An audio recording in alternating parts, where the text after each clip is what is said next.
ni song thil kan hmula kan hi soi lovin kan thei lo ni an ti ang khanin pathian thatna te kan chunga lo lang thina hi lo pon chu vele kan thiamang to ka thu ti ri ve kan mo phurna ni in ka hria chu wang chuanin zanin a helai huna pathian thu cha toite kan soi ve don ni chuanin hei zanin a helai huna thu karon soi don hianin thu ma toite kan lo ni lok ka chungte ka va hril ven nin kita mizoram lampang atangin min lo troi om pokani ti kha kan lo sei ma sa ve lok ani o zanina kan thu sei tur hi BMCF tun thathu pui tharawa khatin umro ti lam hoi khanin soi chau kan tum do na chuti rol chon trong kam te kan thiam lowa thu kan soi ngai lem lo wang kan soi buchip nu yang ti karinga chuwa chonin min lo hrethiam ngai thak dan te po min lo thiam sak turin kan ngen hasa cheu ni kan thu pui kan lu chau tak tak mai halai bible sang hi han chialan lok ka tu luka bunga chang som thum le pakhat tin isun an hena mi hrisel te chuan doctor an ngai lova mi por som te zokin an ngai ani mi fel takte lam tura local kani lova mi sol te lama simtir tura local kani zo kati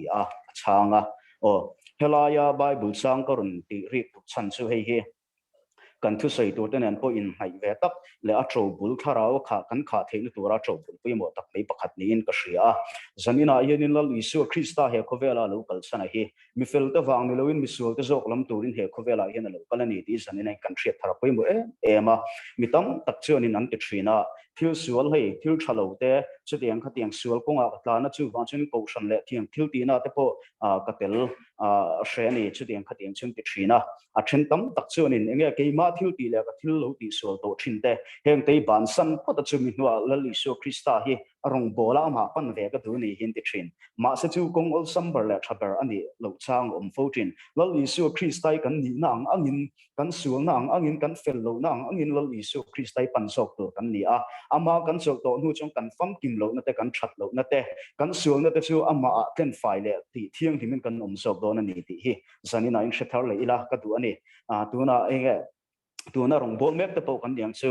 enge active member le pathian lo sheto tu te po kan diang chu suala lo tu lu chang te lo bo chiat chang te lo ve thin mo khum sual lo dai chang te le tianga lo petik pal chang te thin chu tu huna chonin lal isu krista tu sei hi pa ngai renga nang le ke yasul na min piang turin he ko vela iana lo kala nang le ke tan misul tan he ko vela ian misul te lama simpir turin lo kala ni ti shethar le ila engtik lai kon lo isu kan tan renga ye ka fa du tak lo kal ro zanina ni sul na te ka lo tiam fa yang tin min som renga ni ti kha kan thuma ang reng do tan kan lo sei masa ani chuanin kan thupuya kan lut chodo nanga tharawa khatin umro ti ka kan phak to ka sei chu ve kan han tum do na ni hu pur le me trong kam te kan thiam lowa chu wang chuanin kan sei buchit no yang ti hlom ka ti ka chu wa chana ngai thak kan te khamin lo thiam sak tur khanin kan cha nun le cheuni tharawa khat ka thei tu chuanin tharawa khat lo kan dan tur ti sa thil ti te kan en masak apoi mo len ka hria chu helaya galatia bunga changsum le pakwa khanin ti hiana in siaka tin ti sa thil ti te chu alang fi ani chung chu heng hi ni in ngai na te bol hlo na te khur na te milem piak na te doi thiam na te huat na te in hau na te thiek na te thinur na te in khin na te om shan na te rin shan na te i chik na te zurui na te zumun hlim na te chutiang te chu konga chuan tun ma chutiang thil ti mang te chu pathian ram an chang lawang tia ka hrilok cheu ang khan ka hrilok cheu hi atia he thu hi han enila i he helaya hianin ti sa thil ti te tharau theilo dan le pathian ram lu theilo dan a ron soya heng te tharau khata kan theilo dan kong te ania tharau khata kan theng tur kong kan hriat rolin a theilo dan kong apo hi kan hriat tel ve a trolin ka hria chu wa chuanin helai chang ka kan lo chiar tel ve sha mani chu wa chuanin hei tunla ya in tiang tam tak thina zu hi suala ni em ni lo em ti ta poi fo thin helai huna pathian ram lut lo tur te ati singa yenin surui na te mo su jing te le zumun himna khatiang huna thin te po ka pathian ram lut lo tur singa bible na ta lang ani ti te po ka kan lo sui tel vele shimani dingang kan thupuya tak kan lut to do nga tharawa khata in tinge kan omang ti kha kan han sei chho do na ni tharawa khata kan theina tur chuanin helaya galatia bunga chang som hi le pahni chukha tarlan tharau ra ti hi kan zirchiana poimo lein ka ria thil reng chuanin ra nei tur chuanin a kung mangai thina chutiang do chuanin tharau ra a omani chuanin chu tharawa chuanan omani tharawa chun khainan omani ti hi alang chiang lein ka ria ni tharau ra ero chu kan chiar chukong atlai galatia bunga chang som hi le pahni lo en vedu kanom chuan galatia bunga chang som hi le pati chukla hi tharau ra ero chu mangai na te lim na te rem na te do thei na te ngil nei na te that na te rin na te thun nuai rol na te in sum thei na te ani zo ke chutiang kal zong in dan thu pe reng a lo ve atini helai bung som hi le pathum galatia hian helai kan hong hin alaya aron sei ti tharau ra ani a chuma chuin hetlaya lo tar lan ang hian tharau khat tu chuanin hetiang thil a hi kan zon ve a poimo le ani ama sabera chuanin a point te dain kanon chendo na point li a karon da do na ka thu sei rei don lo sot sar bona ni poka chu ba chan hun lak te kan tum don lo ani ama sabera chun mangai na ti thu hi alo sei ga dot harawa khata tu chon mangai na kan nei nga ya kan rung bol puite nen te le kan khosak puite kan chen puite kan ni tina kan nun puite ne ni in rem le in mangai tonin kan omem chutianga kan omani chon mi ten kan na la isu krista melan puthina chu mangai na chulal isu krista tanga chuak mangai na kan nei ani chuanin harawa thuam kha in kan oma mi ten ara chun huwa midang te tan mal som na alo ni thina ni mangai na chuan mangai na chuanin enge kan in mangai ton chuanin a thalam ponga kan du sak ton thina mi chian na le mi di diklo te varela va sei zui mai loin an in siam that theina turalal isu krista ne na tren chong trai sak te pathian ne na kan chong trai pui te le chu mai ba ka an in siam that ne te na tura thuron kan pek te po ngai fo thina ni chu ma chuanin mangai na ne kan chuanin tharawa khatin kan lo do na ni o pahni na chuanin limna hi poimo ni te ro mishing na chuanin kan sei fo thina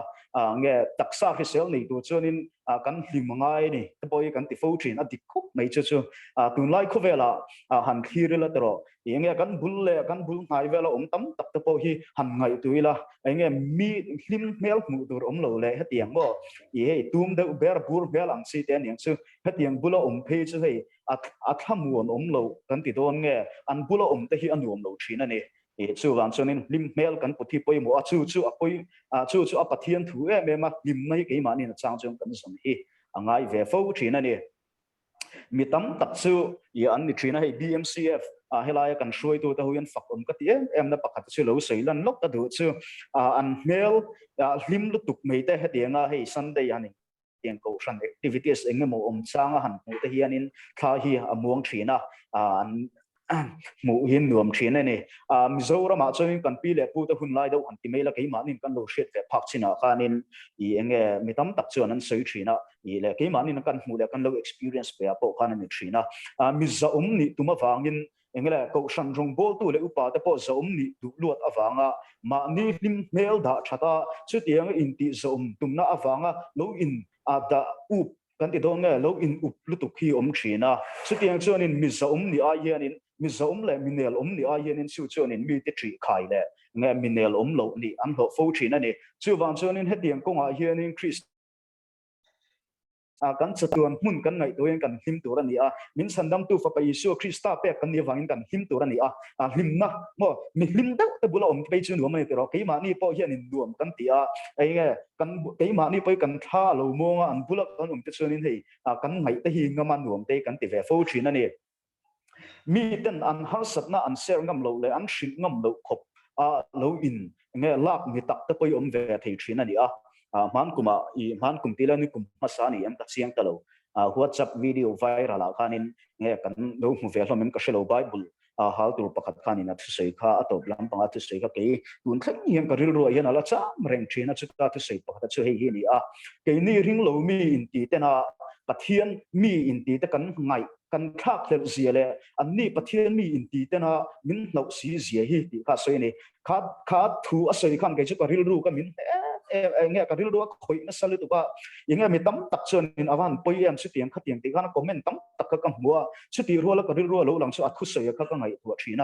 mi ten le ring lo mi te le mi chak lo zok te Isu Krista ange pan ve du te poina an pan ngam lo tur khopa lo in la ange I an pan ngam lo tur khopa lo in la sang kan ti don nge sutiang mi te su alo ve the don ni hi a pathian mi in ti te kan in pol hawa heta ko shana te nuam takin kan thina chuti rual chonin ama pathian lo pan ve du tak tak te ta na lo in kil toi na tur kophian ke mani te kan lo in la za omem mo kan lo in vong thinem chu kan in ngai tu chian poi mo le in ka ria zan in ha hianin chutiang le mi te bula kan dan hianin lal Isu Krista mela hi a ko lang ani ti sheila mi te ta na nel tla le mo mi ten an har sak na te min ser theina tu le an har sak na te min lo shin ngam theina tu ra tam nel tak ni tu ren ke ma ni hi kan in siam poi mo tak set ani achang chon hlim na kan ti te ke ma ni mi hring na kan siam chok te hi angai fo thina hlim na te po hi achang chon mi hring nu na chon in kan hip reng theilawa lung ngai na te mang an na te boi na ten nge mi hring nu na chon tha azar chang thina chuti huna chon in lim nay kan zong chom pe fo thina ni chuti huna kan thriat tur poi mo tak mai chu he khovela hian lim na lo lal Isu Krista tanga chuak lo chu he khovela in lim na dang reng lo chumi atanga lim na lo chu ka chu nge mi ten an lo thamun puya lo an lo lok pui thina chu lim na chu ke ni ring tu te kan nei a kan zon ve ngai ni chu lim na ke ma ni belan buyan lal mi dang te hian ring lo mi te le mi dang thara wa chak lo chok te po hian lal Isu Krista ke ma ni wang lo pan te lo chak ve thina ni chu wa chonin lim na kan nei hi poi mini kan lung ngai na ta kan mang an na te kan boi na ta da tha in lim mel pui lim na te zong ang u chu chu tharau khata kan dan tur ani chu tharau ra ania e chu lal Isu Krista mel mi dang ten ke ma dia min hu theina tur poi mo ta kan ni ti kha han she thar vele pokila a tha in ka ria eta pathum na kan cholenga remna ti hilaya e tharau ra aron ti te point te in tian hin karon chana karon soya action page karon kai ko panga tian sunin karon sei na e hun rei kan la to lo nga sok sar mana buka tu sei rei lu tu kan tum don lo ni o remna he hi apoi mo le in ka ria